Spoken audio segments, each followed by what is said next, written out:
Hey, welcome back, guys. MTG Moxman here in the basement. Tony Stark behind me. All of you awesome people out there watching me. How's it going, guys? Hope everyone's having a great one. Hope you had some fun with Magic today and got to chill a little bit and not stress too much about how much life can suck sometimes. Because we're not here to say how much life sucks. It's how awesome it is. All right? And I know it can be a Debbie Downer to see me positive all the time.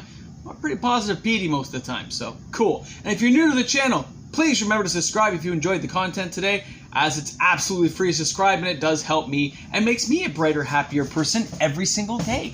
I know, right? It's awesome. All right, let's get down to some brass tacks about Magic the Gathering.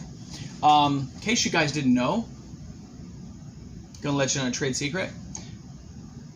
Magic's worth a lot of money. Did you guys know that? A lot of these cards, here, let me just get that a little bit lower there. Oh. It's worth a lot of money, guys. People make a lot of money doing this. I have made money myself, okay? I tend to keep my cards, generally speaking, as most of you know. But I do sell content from here and there. Mostly sealed product now. I don't get rid of a lot of my actual cards unless, you know, I feel the need, which doesn't happen too often. A good friend of mine once said, goes, if you don't have to sell, why would you sell? Only sell if you have to. And that's not a bad way of looking at it, right? So, it's pretty awesome. All right, now, when to buy, when to sell, when you're in trouble, when you're not. That's what a lot of us think about. Now, I realize most people who play Magic don't actually collect it in the sense of keeping sealed booster boxes. I consider it pretty artistic. I keep boxes all over the place. I keep meaning to clean my basement up, and I haven't done it, I'll be honest, because, you know, the wife wants to renovate and like tear the whole thing out, sink the floor down. That's a whole other kettle of fish that I'm not getting into in this video, because it's like, let's get back to the Magic strategy. All right, so in Magic cards, when you buy a set when it first comes out, as an example, let's just go ahead and say we bought Ikoria. Now, I think the best price I saw for Ikoria in Canadian, sorry, I'm doing this Canadian dollars because I'm in Canada, right? The best price I found was $134.99. I should have a price here somewhere. $134.99. So, at $134.99, add the tax, you're looking at about $150 a box. Now, 10 years ago, boxes did not cost that. Even 5 years ago, they didn't cost that. They've really been ramping up since they got rid of the MSRP guys, and they've been raising that price. Well, unless you can find a wholesaler, a guy with a distributor who's willing to sell to you at the buy price that he gets it for, which is not many, you're going to be stuck paying retail price. If you're stuck paying retail price, then you've got to make that much more profit before you can sell it and actually make money. Because don't forget, if you're going to sell, you're going to sell into a market of either Kijiji, a little dicey, the Craigslist Kijijis of the world. Maybe you know someone who just wants to buy a box. That can happen if you trust the dude. You just exchange cash, you're good. But most times we're going to end up on like an eBay situation, and that has fees. eBay charges fees, and PayPal, which by the way is still owned by eBay, so I don't know why they say it's separate. It's the same company. They charge their own fees too. So eBay walks away with more and more of your money every year. It's a fact. I look at it and say I always have to do more than double my money, because after I sell everything, I'm not walking away with that much money. And I have a few examples here that I'm going to show you today from kind of like my mid-range collection. Now, in the last few years, since around Theros, I've bought a lot more. Okay, I usually buy a case or so of each one. But I've gotten in the habit of opening on the channel for you guys, so I end up with like 3-4 boxes that I save for myself. That's for future sales, future desires. One day I have a bad day and just want to crack a box, but at that point that box will be worth $200, $300, $400. Who knows? But I don't have to feel bad because I have my prices written down. I know what I paid. I don't have to feel guilty. Okay? So here are the examples we got today. All right, middle of the road. Ready? I went from bottom up. I should have flipped them. Here we have Khans of Tarkir. I remember this when I first was getting back into going to pre-releases, and it was a lot of fun going to the pre-release. And this, of course, was the return of fetches at the time. Actually, this is the last set that had fetches in a standard set, which is kind of scary. By the way, for those of you who watch my stuff, Core 2021, they added Fabled Passions today. So from Modern Horizon, it's going straight into Standard. That's crazy. It's going to dip the price a lot for those of you who have a lot of cards of this. You might want to sell them if you have too many. If you just got a playset, keep them. You're going to need them for playing anyway.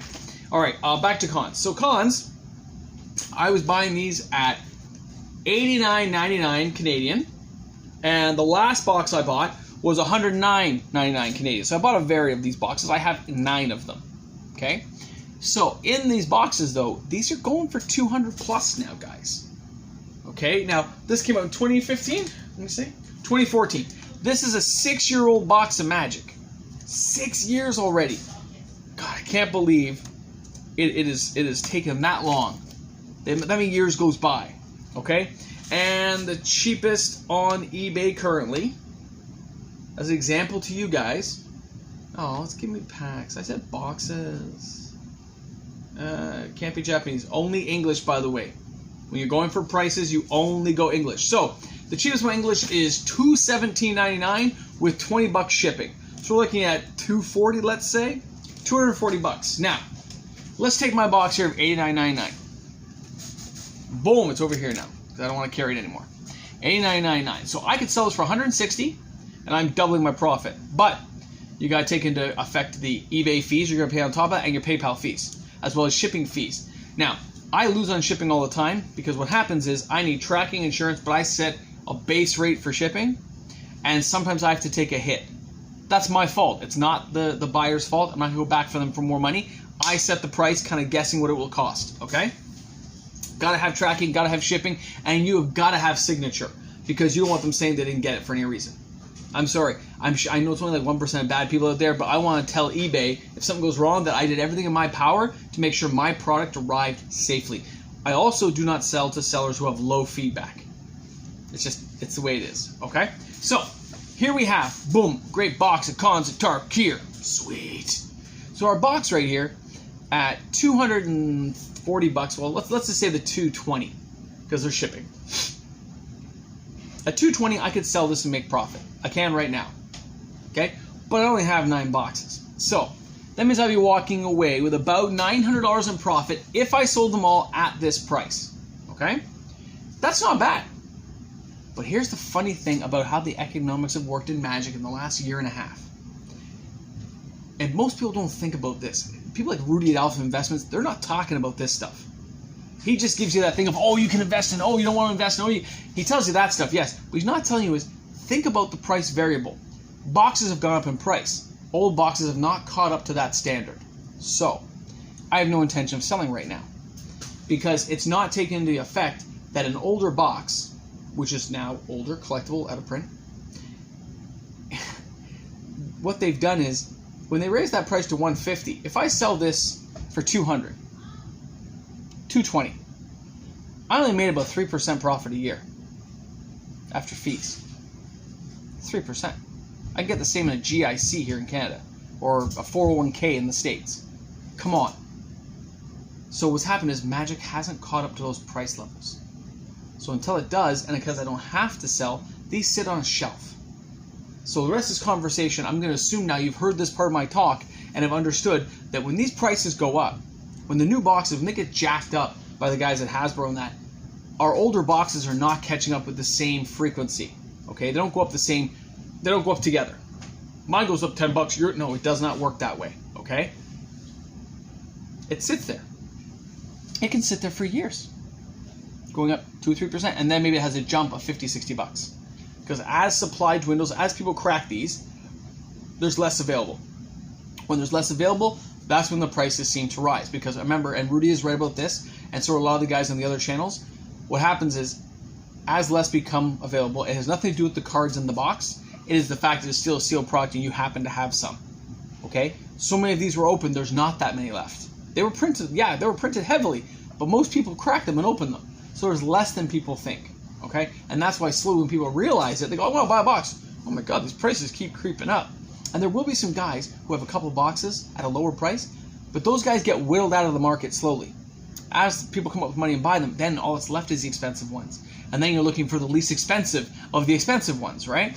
So just keep that in mind, okay? So I have no intention of selling this yet because it is not going to be profitable enough for me to buy new boxes. If I only get $900 for my 9, and I buy 6, you see where I'm going with this? $150 times 9. That's by 9 boxes, right? And you must, oh sorry, the first part of this conversation, you always have to take your own profit back. So when I say I've made $900 profit, the other $900 I'd be making from selling all these, the 1,800, sorry, that's already yours. You invested that money. You get to keep that. That should be coming out, and this money should be going back in. So that's why I'm saying you always have to double it, because you want your pyramid of magic cards, as I like to say, go out where you start with one box. When it hits a level, it buys 2 more boxes. But you got to keep some profit. You got to pay yourself something for the time, effort. I've had these things since 2014, man. That's 6 years they've been sitting on a shelf getting dust, right? So there has to be something for your time for making sure it stayed pristine, smoke-free home, carefully maintained, temperature control. You know, there's something to be said about that. If you're a collector, which I collect toys, and I love Transformers, so Bumblebee, my GoBots, G.I. Joe. Yeah, I like my toys a lot too, but I like all that stuff. So a little OCD here. All right, so that was cons. We'll put cons here. Next one. I only have one of this, by the way. This is when I was selling, as I was talking to Peddler, this one I was selling booster drafts. So what I did was, I would have 50 lots of 3 packs. Okay, so it's 150 boosters in total, but there was only 50 of them. And they were $25.99 Canadian, and you got 3 packs. But they were totally random. I think it went up to Theros at that time when I finished doing these. And I had antiquities in there. I had legends. You can look back on some feedback on my 416 boomstick. You'll see people did crack some of the high ones. It was pretty awesome. But then you get a few people who they killed it because they started complaining. And I don't want negative feedback just because you didn't get what you thought you were going to get. I'm an honest seller, man. I had perfect feedback for a reason. I do everything I can to make it right. So, I don't know. It just didn't seem right, but that's why I stopped doing it. And the dollar started shifting. So, anyway, back to this. This was $134. Okay? So, right now, these are going for about $300. So, I'm about that marketplace where I can put this up for sale. But I only have one. So, I probably will hold on to this for a while just because I love this time in Magic. I love the art. It was pretty awesome, right? So, just because I only have one, I'm not as likely to sell it as I would other stuff. So, you know, I'm just saying. Right? Alright, last one. Now, I was doing booster drafts at the time, okay? And this one, you can see, if you look there, $249.99. This was almost $300 when I bought it. And I mean, this is an older set, but the store happened to have it. I was still doing booster drafts. I needed boosters to put in there. And I was cracking these boxes like candy just to add to my booster drafts, to add some value for people. Now, $249.50, like almost $300. This is going to have to go to $600, $700, $800 before I can sell to make actual money. So again, I got a couple of these, but I'm going to sit on them for now until the price keeps rising. Probably another 3 to 5 years, I would guess, until the product and the supply goes low enough to make that valuable. So when you're buying and selling, guys, you have to realize you are holding these cards for an extremely long period of time. I used to say it was 5 to 7 years. I'm now saying 7 to 9 years. The way that they keep jacking up the prices and the way that Magic's not catching up for the vintage collectible market. So most people are going to hold on to it. They don't want to let it go for some rinky-dink price and lose money or not make enough profit to buy new stuff, which is what I'm trying to do. I like to buy and collect, buy and collect, buy and collect, and out branch, right? So that's what I try to do with my Magic cards. For a while I was only doing what I could sell, but I had to inject more money because I kept opening stuff. So anyway, something to keep in mind, okay, guys? Now, for these 3 in particular, I have a few boxes of the other 2. Like Cons, I have 9. Alara, I've got like 6. But Avatar Store, I have 1. But most stuff since then, I bought a lot. Like at least a case of each, which I know is not that much, but it's a lot for me. And you know, I shift some of the older stuff. Like I had some Torment and stuff. I've sold those off over the years to make money to, you know, pay down my bills. You know, we have mortgages, we have houses, we have kids, pets, animals, all that great stuff that comes with being an adult. So it's pretty awesome. It's pretty awesome. But that's the way you can do it. Make sure you know your margins, guys. Keep this stuff on a spreadsheet. Make sure you take care of your stuff. Keep it in good shape. Make sure you're looking out for what you want to sell it for and what the end price should be and what the projection each year should be on the profit, right? You got to be making at least a couple of bucks just to help cover everything. And I know eventually you're going to pay this stuff off on your credit cards and your bank accounts, or you just pay cash, and then it doesn't really matter if you've already paid for it. But remember, there was an initial investment, and you should record that initial investment somewhere so you know what you paid. Okay? I'm just saying that's how I do it. It has served me well. I don't make tons of money doing this. I'm not like some big guy. but I do have fun doing it. And when it's not fun, that's when I say I would quit. So anyway, so I thought I would tune you guys in today. A little financial thing on how to make some money and how you should value your stuff. Remember, you can't sell it for less than double because you put all the years and investment into it, okay? If you are, you're taking a loss for your time and effort. That's how I look at it anyway, okay?